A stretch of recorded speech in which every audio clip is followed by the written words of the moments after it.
சாட்டை துறைமுறை கைது பண்ணிவிட்டு அது ஒரு லாரி வச்சு அடித்து கொலை பண்ண ஒரு பார்த்தான். திருட்டு திராவிட திமுக அரசு அவங்க ஐடி விங் மூலியமா இதுபோல் அவதூறுகளை பரப்புதல இந்த குறியாக்குறாங்க. ஐயா கலைஞர் எத்தனை பாட்டி பேசவா, ஸ்டாலினுக்கு என்ன காதல் பேசவா, உதயநிதியை பற்றி பேசவா, அப்புறம் இன்ப நிதி துன்ப நிதி மயிர் நிதி மொத்தம் பேசி விட்ருவோம். இன்னும் நீங்கள் தொடர்ச்சியாக இந்த வேலை செஞ்சீங்கன்னாக்க எங்களுக்கும் ஐடி விங் இருக்குது.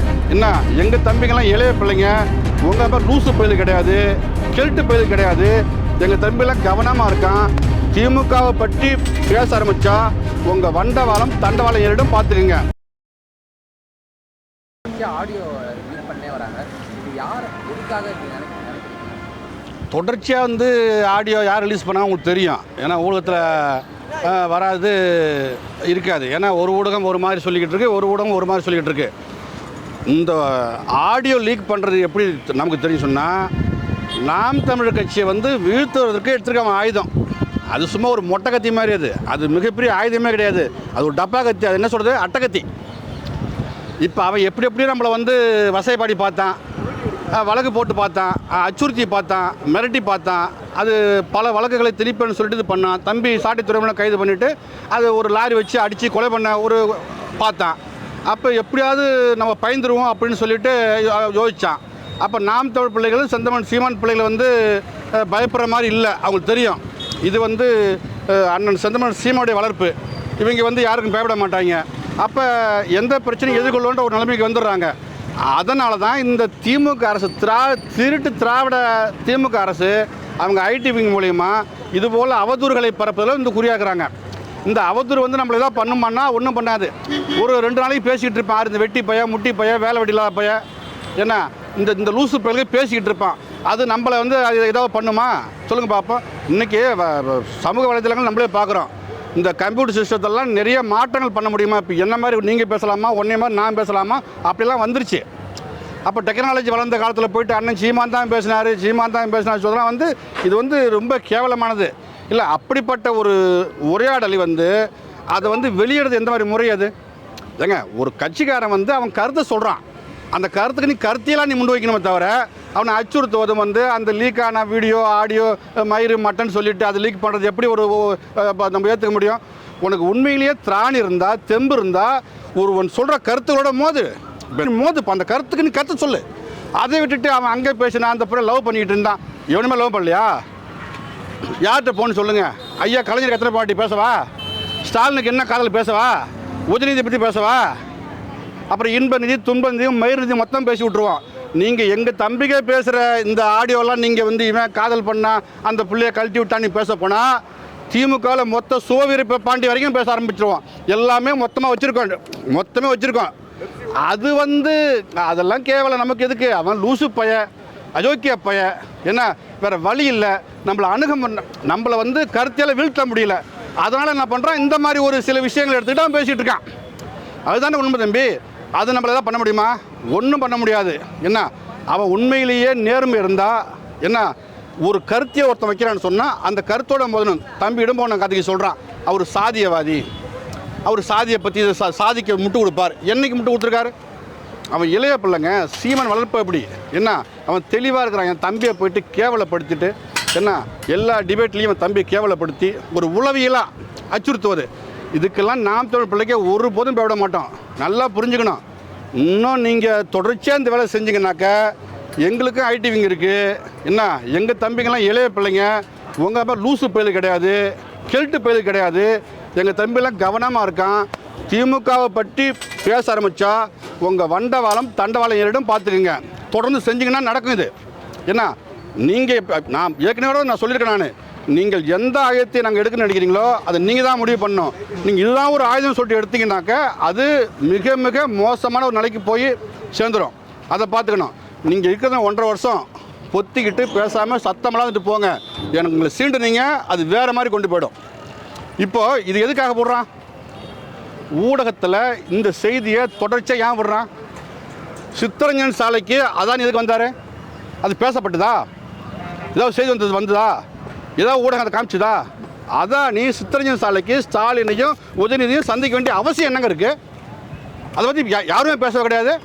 என்ன ஏன் பேசுகிறேன்னா, அப்படிப்பட்ட ஒரு அதானியை தன் வீட்டுக்குள்ளே வச்சு 1 மணி நேரம் அவங்க பேச்சுவார்த்தை நடத்துகிற செய்தியை மறைக்கிறதுக்கு நாம் தமிழ் தம்பியோ பயன்படுத்துகிறான். அப்போ இந்த செய்தியை ஊடகத்தில் பெருசாக்கிட்டு அந்த செய்தியை மறைக்கிறான். அப்படி தான் பார்க்க வேண்டியிருக்கு. இப்போ நம்ம ஐயா ஆம்ஸ்ட்ராங் படுகொலை தெரியும், ஒரு தமிழகத்தையே பிரட்டிப்பட்ட படுகொலை. இங்கே விசாரணை எங்கே இருக்குது? ரவுடியாக தேடுங்களாப்பா. இது வரைக்கும் இந்த ஒருத்தனை சுட்டு கொன்னீங்க, திருவேங்கடமா, அவனை சுட்டு கொன்னீங்க. நீங்கள் சிறைப்படுத்தின கைதியை ஒரு கஸ்டடி எடுத்த கைதியை சுட வேண்டிய அவசியம் உங்களுக்கு என்ன வந்திருக்கு? அப்படி எதை மறைக்க பார்க்குறீங்க? எல்லாருமே சொல்கிறாங்களே, ஐயா ஆம்ஸ்ட்ராங் கொலைக்கு வந்து நீங்கள் சிபிஐ விசாரணை வேணும்னு சொல்கிறாங்க. நீ கொடுப்பியா? ஏன் கொடுத்தா நீ மாட்டிக்குவே? உங்கள் கட்சியில் கூட இருக்கிற எங்கள் அண்ணன் திருமாவளவன் சொல்கிறாருங்க, இவங்க உண்மையான குற்றவாளி இல்லை அப்படின்னு சொல்கிறாங்க. இப்போ நாங்களா சொல்கிறோம்? சொல்லுங்கள் பார்ப்போம். நாங்கள் சொல்லலை, அதை திருமாவளவன் சொல்கிறாரு. அப்போ உண்மையான குற்றவாளி யார்? திருமாவளவன் விசாரிக்கணும்ல. நீங்கள் அஞ்சல்ன்றீங்க, அந்த கட்சிக்காரன்றீங்க, இந்த கட்சிக்காரங்கன்றீங்க, இந்த ரவுடியை பூரா கூட வந்து இவன் தான் ஒரு ரவுடியாகவே கொண்டு போகிறீங்க. எது கட்டமைக்கிறீங்க? ஆம்ஸ்ட்ராங் ஒரு ரவுடின்னு கட்டமைக்க போகிறீங்க. அது மிகப்பெரிய தவறு. உண்மையிலேயே ஐயா ஆம்ஸ்ட்ராங் கொலைக்கு நீதி வேணும்னு சொன்னாக்க நீங்கள் சிபிஐக்கு விசாரணைக்கு நீங்கள் வந்து கொடுங்க. அதானே உண்மை. அதுபோல தம்பி, இப்போ இருக்கிற இந்த திராவிட மாடல் ஆட்சி நடக்கிற ஊழலையும் கொள்ளையும் இன்றைக்கி பாருங்கள். அந்த கலாச்சார பற்றி பேச ஆள் இருக்கா? ஆமாம், முடிச்சு. ஒரு வாரம் பேசினான், அவ்வளோதான், ஊற்றி முடிச்சுட்டு போயிட்டான். அடுத்து என்ன வந்துச்சு? விக்கிரவாண்டி. அங்கே என்ன அராஜகம் பண்ணான் சொல்லுங்கள் பார்ப்போம். வீதிக்கு ஒரு அமைச்சர் உட்காந்தானா இல்லையா? பணத்தள்ளி கொடுத்தானா இல்லையா? மூக்குத்தி கொடுத்தானா இல்லையா? லட்டை கொடுத்தானா இல்லையா? என்ன வேட்டி போட கொடுத்தானா இல்லையா? அப்படி ஓட்டு வாங்கினான். இப்போ அதை மறைப்பதற்கு அப்போ உடனே ஆம்ஸ்ட்ராங் கொலை வந்துச்சு. ஆம்ஸ்ட்ராங் கொலையை மறைப்பதற்கு அடுத்த ஒரு செய்தி, நாம் தமிழ் கட்சினா அவதூறு. என்ன இது? இந்த அரசுக்கு சரியில்லை. இப்படியே போனாக்க அப்புறம் நாங்கள் வெவ்வேறு வழியை கையாளுவோம். ஆனால் ஒருபோதும் நாம் தமிழ் தம்பிங்க பின்வாங்க மாட்டோம். இது வந்து யார் நடத்துகிறான்னு தெரியும் எங்களுக்கு. இந்த அளவுக்கு ஒரு அரசியல் நடத்துகிறவன் ஒரு உச்சக்கட்ட கேவலம் போயிட்டான் பாருங்கள். உச்சக்கட்ட கேவலம். இப்போ இன்றைக்கே அதிகாரத்தில் இருக்க தம்பி, நீ 1.5 வருஷம் இருக்கிறீங்க. நாளைக்கு நாங்கள் வந்துட்டோம், நாங்கள் ஒரு லிஸ்ட்டே வச்சுருக்கோம். நீங்கள் எவன் வேணால் என்ன பண்ணால் லிஸ்ட்டு இருக்கு எங்கள்கிட்ட. அப்போ நீங்கள் பேசினா போடவா? அது கேவலமாக போயிடும், பார்த்துக்கிடுங்க. இப்போ இந்த பாரஞ்சித் அவர்கள் வந்து திமுக எதிர்த்து ஒரு வார்த்தை சொன்னார், மெட்ராஸை எங்களுக்கு தான் அப்படின்னாரு. அதை நீங்கள் எப்படி நான் பார்க்குறீங்க? நாம் பாரஞ்சித் வந்து தம்பி அந்த மண்ணின் மைந்தன், வடச்சென்னையில் பிறந்தவன் தம்பி. என்ன, அவனுக்கு ஒரு பாரம்பரியம் இருக்குது, அவனுக்குன்னு ஒரு கல்ச்சர் இருக்குது. அந்த மக்களோட மக்களாக இருந்து அங்கிருந்து ஒரு திரைப்பட இயக்குனராக வந்தவர். அவர் என்ன கருத்தை முன்வைக்கிறாரு? பெருசாக ஒன்றும் சொல்லலையே. இப்போ திமுக கொண்டான்னு சொன்னாரா? இல்லை. அவருக்கு எங்களுக்கான முறையான விசாரணையை கொடுக்குறோம்னா சிபிஐ வேணும். நானும் சொல்கிறேன், என் மக்களும் சொல்கிறாங்க, அம்மையார் மாயாவதி சொல்லிட்டு போயிருக்காங்க. என்ன, அதை நீங்கள் செய்யுங்க அப்படின்னு சொன்னார். இதில் கூடுதலாக திமுக ஏன் பயப்படுது தெரியுமா உங்களுக்கு? ஏன் பயப்படுதுன்னு, அண்ணா ஆம்ஸ்ட்ராங் இருந்த வரைக்கும் வட சென்னைக்குள்ளே எந்த மந்திரியும் எந்த சேகர் பாபு யாரும் போக முடியல. ஏன்? தலித் மக்கள் போல தன் கடலை வச்சுருந்தார் ஆம்ஸ்ட்ராங் அண்ணன். அந்த வாக்குகளை பறிப்பதற்கு திமுக திட்டம் போடுது. நீ தெரிஞ்சுக்கங்க, திமுக அரசு வட சென்னைக்குள்ளே போய் ஐயா சேகர் பாபு வைத்து அந்த வாக்குகளை திருடுவதற்கு திட்டம் போடுது. அதை தம்பி தடுக்கிறான். வேற என்ன இருக்குது? தம்பி அடையாளமாக இருக்கான். இன்றைக்கி வந்துட்டான். தம்பி பின்னால் இன்றைக்கி ஆயிரக்கணக்கான தம்பிக்கு பின்னால் கூடுறாங்க.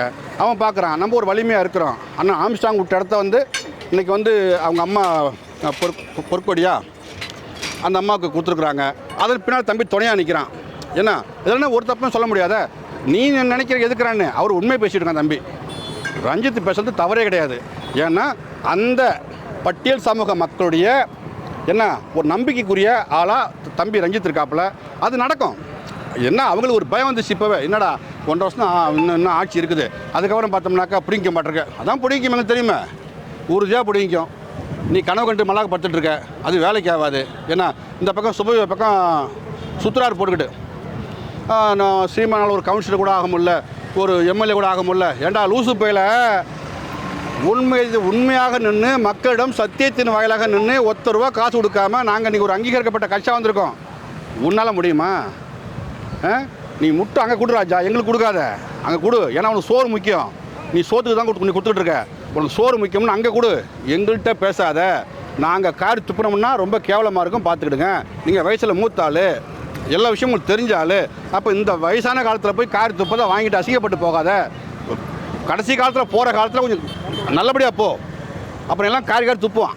இப்போ உன் விஷயத்தெல்லாம் இப்போ உனக்கு எத்தனை பொண்டாட்டி, நீ யார் லவ் பண்ணு, இந்த காலம் நான் தூக்கி கொண்டு வச்சுக்குவேன் ஒன்று. இனி இப்போ வர தலைமுறை பிள்ளைங்க கொண்டு காரி துப்புவான். அந்த நடந்துக்காத சுபவிலாம் பொத்திக்கிட்டு பேசாமல் போகணும். அப்போ ரஞ்சித் பேச தப்பு கிடையாது தம்பி. ரஞ்சித்துக்கிட்ட ஒரு பலம் இருக்குது, மக்கள் பார்வை ரஞ்சித் மேலே இருக்குது. இளைஞர்கள் குறிப்பாக வந்து அண்ணன் ஆம்ஸ்ட்ராங் உருவாக்கிய வழக்கறிஞர்கள் 3000 5000 வரைக்கும் உருவாக்கியிருக்கேன்னு சொல்கிறாங்க. அந்த பிள்ளைங்க பூரா உறுதியாக ரஞ்சித் நம்புகிறான். இப்போ அண்ணன் திருமாவளவோட சொன்னாங்க, அவர் எடுக்கிற நினைவேந்த நிகழ்ச்சிக்கு நீங்கள் போக வேண்டாம், விடுதலை சிறுத்தைகள் கட்சி வந்து நீங்கள் போக வேண்டாம், நம்ம தனியாக கூட பண்ணிக்கிடுவோம் அப்படின்னு சொன்னாங்க. ஆனால் அதை வந்து தம்பி இப்படி இருக்குன்னு விட்டானா, அவன் நடத்தினான், சிறப்பாக நடத்தினான், மிக எழுச்சியாக இருந்தது. அது நானே பார்த்து சென்னை எழும்பூர் மிக எழுச்சியாக நடத்தினான் தம்பி. ஏன்னா அதில் பலாயிரக்கணக்கான தம்பிக்கு வந்து எல்லா இளைஞர் தான், வழக்கறிஞர் கல்லூரி மாணவர்கள் எழுச்சியாக வந்தான். இந்த எழுச்சி அவங்களுக்கு பயத்தை உண்டு பண்ணிடுச்சு. இந்த ரஞ்சித் ஏற்படுத்த எழுச்சி அவனுக்கு பயத்தை உண்டு பண்ணிடுச்சு. அதனால தான் வந்து தானே கதறான், தூங்காமல் கதறான். அதுக்கு நம்ம பொறுப்பாக முடியாதுல்ல, சொல்லுங்க பார்ப்போம். தன்வினை தன்னை சுடுன்னு சொல்கிறான். நீ போட்டது தான், நீ பண்ண தப்பு உன்னை சுடுது, நாங்கள் ஒன்றும் பண்ண முடியாது. நான் சொல்கிறது ஒரே ஒரு விஷயந்தான், ஏன்னா நீ தலித்து வாங்கலை, எங்களுக்கு தேவையற்றது. நாங்கள் தமிழராக ஒன்றுன்னு சொல்கிறோம். எங்கள் அண்ணன் சீமான் இப்போ நாங்கள் நிற்கிறோம். நீங்கள் சாதி ஓட்டு நாம் தொழிலுக்கு தீட்டுன்னு சொன்னாலும் நாங்கள் இன்னும் சொல்லிட்டு தான் இருக்கணும். நம்ம தலை மாறல. அதுபோல் தான் நீ எந்த ஓட்டுனா வாங்கு, எங்களை சீண்டாத, எங்களை சீண்டுனா செஞ்சு விட்ருவோம். தமிழ் மீள, தமிழர் ஆள வள்ளுவம் வலைக்காட்சியை பின்தொடருங்கள் என் அன்பு உறவுகளே.